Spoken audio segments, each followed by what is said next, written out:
Bueno, nosotros vamos a presentar la atención al rezago educativo ante los efectos de la pandemia. Yo soy Fernanda Doblado de Marketing. Yo soy Natael Mata Bolaños de Conta y Estrategias Financieras. Yo soy Leonardo Ecker de Jesús de Ingeniería Mecatrónica. Y yo soy Andrés Ramírez Fuentes de Arquitectura. Muy bien, les vamos a presentar nuestro proyecto, a presentar el rezago educativo ante efectos pandemia. Y aquí están nuestros nombres. Somos los speakers de esta presentación. Bueno, la pandemia del COVID-19 ha traído una serie de impactos que han afectado a la humanidad en su totalidad. Ha evidenciado el estado de los países en todo el mundo. En cuanto a la desigualdad que vivimos de manera global, y ha puesto el foco en nuestros sistemas de salud, en sus éxitos y en sus fracasos para manejar esta crisis. Uno de los sectores más afectados es el de la educación. Millones de niñas y de niños se vieron obligados a abandonar las aulas y a convertir su hogar en escuela, ya que si estaban en los colegios podía ser muy peligroso que se contagiaran y tener que mandar a todos a sus casas. Entonces desde un principio se vieron obligados a irse todos a tomar clases en línea en sus casas. Bueno, organizaciones como las Naciones Unidas y el Banco Mundial estiman que el 94% de los estudiantes a nivel mundial dejaron las aulas, que es casi el 100%, y esto representa 700 millones de alumnas y alumnos que hoy en día estudian en su casa. Esto va a tener un efecto sin precedentes en la educación a nivel mundial, y en el caso de México, este cambio estará marcado por la desigualdad y el rezago educativo que existía aún antes de la pandemia. Es decir, si antes de la pandemia se veían los números afectados porque hay mucha desigualdad en cuanto a educación en México, ya con la pandemia se ve el triple de afectado y ya la mayoría de los niños no tienen acceso a la educación.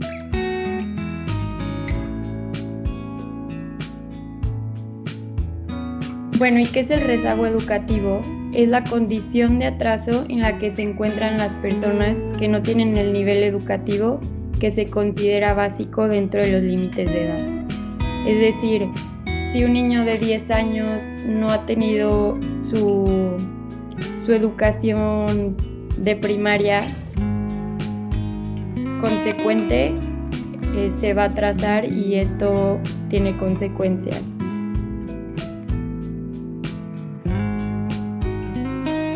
¿Y qué causa el rezago educativo?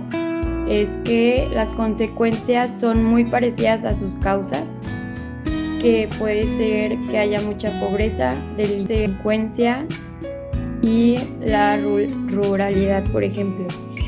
Así, el rezago educativo lleva a que algunos segmentos de la sociedad permanezcan en un ciclo desfavorable que no les permite mejorar su calidad de vida. Es decir, si no hay educación, los niños empiezan a buscar en qué entretenerse en la calle y los pueden jalar a ser delincuentes o a vender drogas y todo ese tipo de cosas que pues con la educación se puede evitar. Mi compañero les explicará lo siguiente.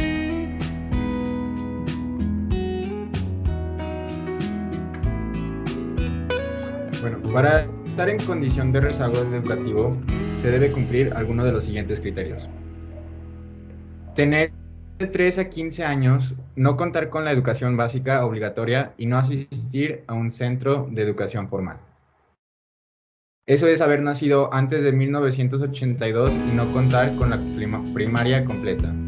Haber nacido a partir de 1982 y no contar con la secundaria completa.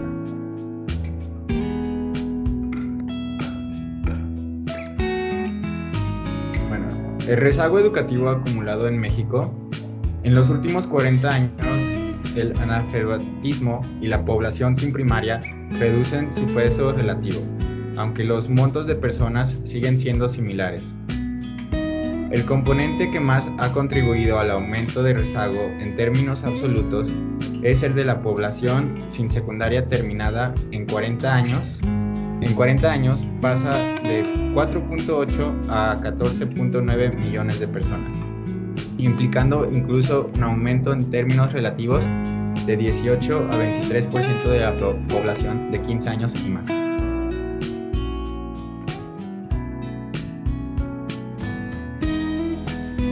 Las diferencias por género. Y bueno, es bien sabido que en muchos países el atraso relativo de las mujeres es mayor que el de los hombres. Independientemente del nivel de pobreza, ruralidad, urbanismo, nivel de ingreso, posición en el trabajo, del grupo social al que se pertenezca, etc. El desarrollo que han podido alcanzar las mujeres ha sido menor al de los hombres. Y aunque en México en muchos aspectos la mujer ha logrado avances importantes y un mayor reconocimiento y respeto a sus derechos, no obstante todavía se pueden encontrar diferencias que solamente se pueden atribuir a la condición de género.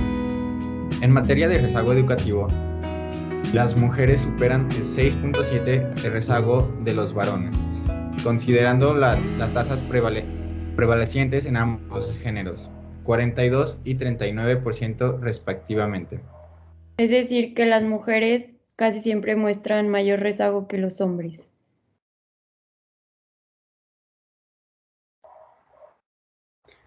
Y estas son unas estadísticas importantes.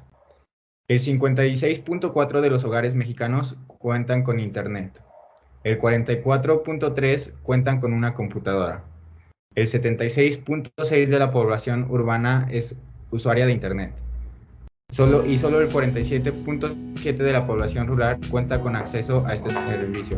Y durante la pandemia, pues esto es algo que afectó demasiado el rezago educativo, ya que pues prácticamente la mitad de México no contaba con ni internet ni una computadora, en donde se estaban dando las clases virtuales.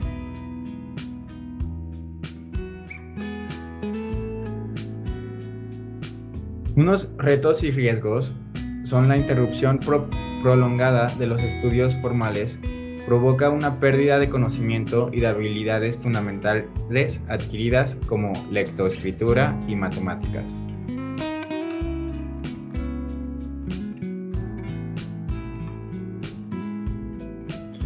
Y esta es una frase: la educación escolarizada es fundamental, es el motor del desarrollo individual y social, así como la clave del empoderamiento de las personas y de su mejora en la calidad de vida, por lo que el rezago educativo es un problema social de primer nivel, ya que representa un obstáculo para el desarrollo de la sociedad en su totalidad.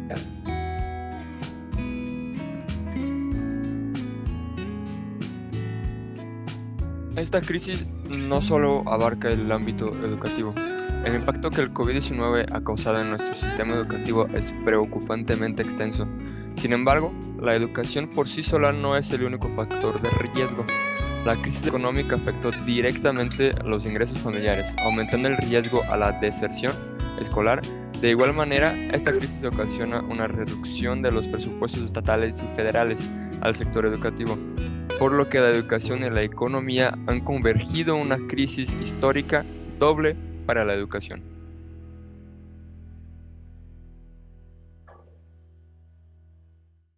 El cierre de las escuelas no solo provocará rezagos en el aprendizaje y el aumento de la deserción escolar, así como en la desigualdad, sino que tendrá un costo en el bienestar inmediato y a largo plazo de niñas, niños y jóvenes que vieron su educación interrumpida como consecuencia de la pandemia.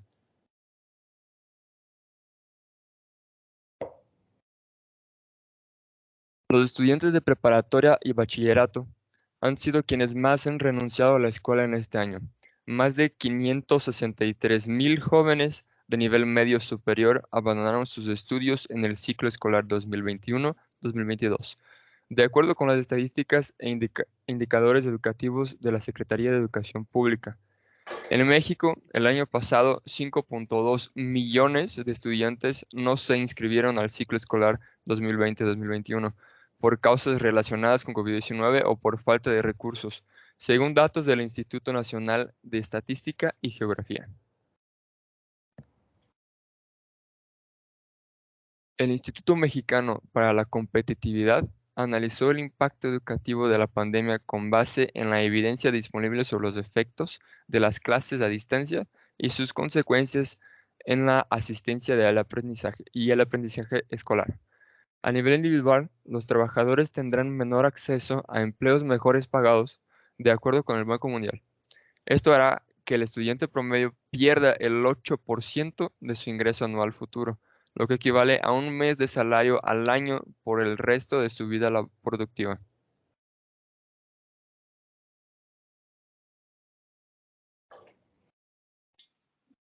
A nivel país, la Organización para la Cooperación y el Desarrollo Económico estima que en los próximos 80 años este fenómeno le podría costar a México un monto acumulado de hasta 136% del PIB de 2019.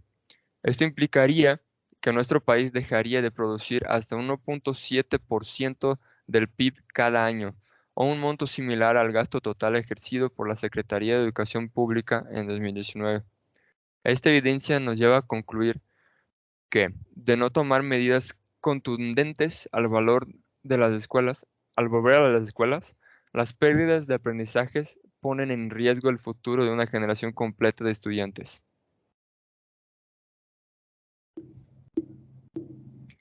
De acuerdo con estimaciones del Banco Mundial, la pandemia causó en México un rezago que equivale a 2 años de escolaridad. Antes de la pandemia, los mexicanos alcanzaban en promedio aprendizajes correspondientes a tercer grado de secundaria. Hoy su conocimiento llegaría solo al equivalente a primero de secundaria. Alumnos con menos aprendizajes significan futuros trabajadores con menos habilidades, lo que puede reducir sus ingresos en un 8% anual durante su vida laboral. El objetivo central de la respuesta educativa a la pandemia debe ser recuperar las habilidades de los estudiantes para evitar que las pérdidas de aprendizaje los condenen a empleos precarios cuando se incorporen al mercado de trabajo. ¿Qué estamos haciendo? En México vamos a ciegas. Por ejemplo, el único diagnóstico que existe es la encuesta que hizo la Iniciativa de Educación con Equidad y Calidad del TEC de Monterrey y Grupo Reforma, donde padres de familia con hijos en escuelas públicas de educación básica apuntaron que 7 de cada 10 niños están tristes, enojados o de alguna otra forma se ven directamente afectados por no ir a las aulas. Por otra parte, solo existen 3 estados preocupados en hacer un diagnóstico de las afectaciones en el aprendizaje. Guanajuato ya realiza un examen en conjunto con el Banco Mundial. Nuevo León con ayuda del TEC de Monterrey y Querétaro que comienza a hacer su evaluación.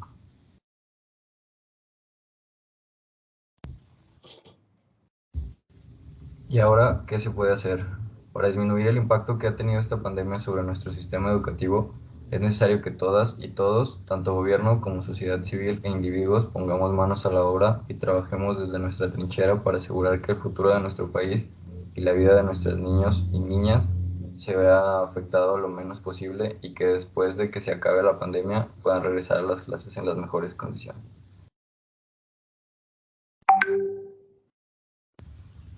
La Organización Mexicanos Primero urgió a la autoridad educativa a garantizar que el regreso a las aulas se dé de manera segura y poniendo énfasis en el repaso y nivelación de lo aprendido y no aprendido.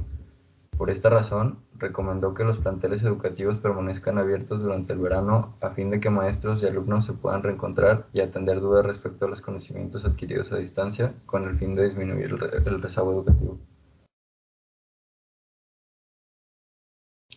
El ciclo escolar que iniciará en agosto debe partir primero de un diagnóstico claro, alumno por alumno, para saber qué necesitan. Un simple repaso no va a ser suficiente y menos va a funcionar que se quiera acumular el material de 2 ciclos escolares en uno. La clave no es apilar todos los contenidos del temario, sino concentrarse en los aprendizajes fundamentales, apuntó Mexicanos Primero. Imagina cómo queremos actuar después de esta enfermedad física, mental y social, dar a la crisis un valor ético y humanista. Para ello, basta recordar algunas voces científicas. Albert Einstein, por ejemplo, dijo, si tienes deseos de cambio, no puedes seguir haciendo lo mismo. ideas definidas por grandes educadores como Freire, Piaget y Vygotsky, quienes han confirmado que una crisis o estallido de la homeostasis social es el momento propicio para que las personas tomen conciencia y evolucionen. Garantizar el derecho a la educación para todos en un marco de igualdad sustantiva y la indiscriminación debe ser la principal responsabilidad y la prioridad en el marco de la educación.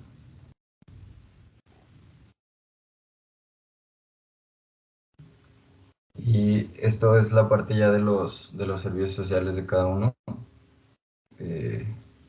Bueno, es lo del CESCOM, el proyecto es Regalando una Sonrisa. El proyecto tiene como objetivo el diseño y elaboración de 2 juegos de entretenimiento para donación para niñas y niños que se encuentran viviendo en una situación de abandono, cáncer, hospitalización, casa hogar, etc. Muchos de estos niños y niñas en situaciones de vulnerabilidad también sufren del rezago educativo, por lo cual para mi proyecto los juegos de entretenimiento también serán educativos. Bueno, en el Centro del Saber, el proyecto tiene como objetivo impartir clases de diferentes materias como inglés, astronomía, música y computación. Estas clases para niños son impartidas en el centro por las tardes. Y estas clases ayudan a que los niños sigan aprendiendo y evitar que estén desocupados en la tarde y estén en la calle y sean expuestos al vandalismo y venta de drogas. En mi servicio, yo lo que estoy haciendo y he tenido experiencia es que le estoy dando clases a niños a partir de 8 años hasta los 12 de inglés básico y los tengo ahí 2 horas explicándoles, no sé, colores, frutas en inglés, animales, miembros de la familia, etc. A los niños les gusta mucho ya que los entretiene y los educa al mismo tiempo.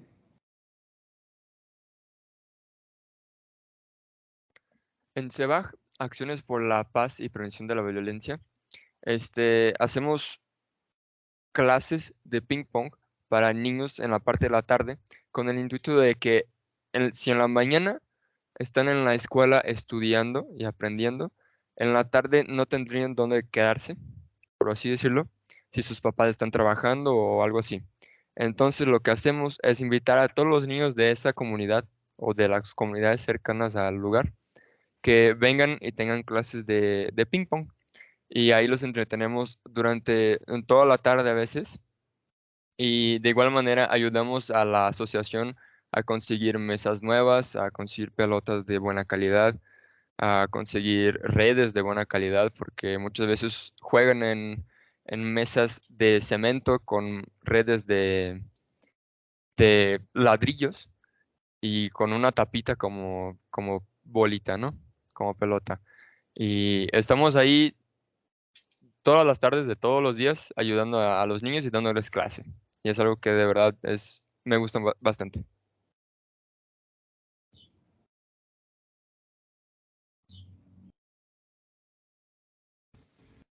El mío es la Ludoteca Itinerante Solidaria. En este proyecto lo que se busca es compartir material que sea entendible para todos sus lectores, que son niños principalmente, y adultos que están ubicados en 4 comunidades cercanas a León. La idea es que con el material que ahí se comparte se puedan dar herramientas a los lectores para poder tener mayor conocimiento en algunas áreas como salud, responsabilidad, formas sanas de relacionarse, etc. Esto puede contribuir con el retraso educativo, ya que se entrega directamente en sus comunidades y se comparte de manera gratuita. Las actividades realizadas han sido la distribución de los temas, la investigación de los mismos, la redacción del contenido y por último su edición.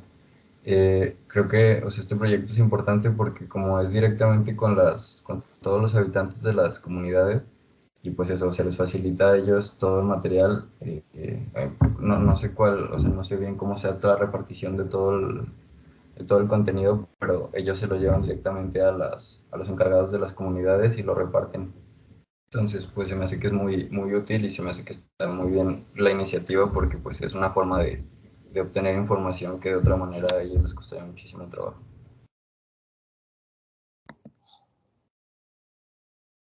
Bueno, y estas son las fuentes consultadas que usamos para hacer nuestro proyecto. Y aquí acaba nuestro proyecto. Muchas gracias por escucharnos y leernos. Y listo. Gracias.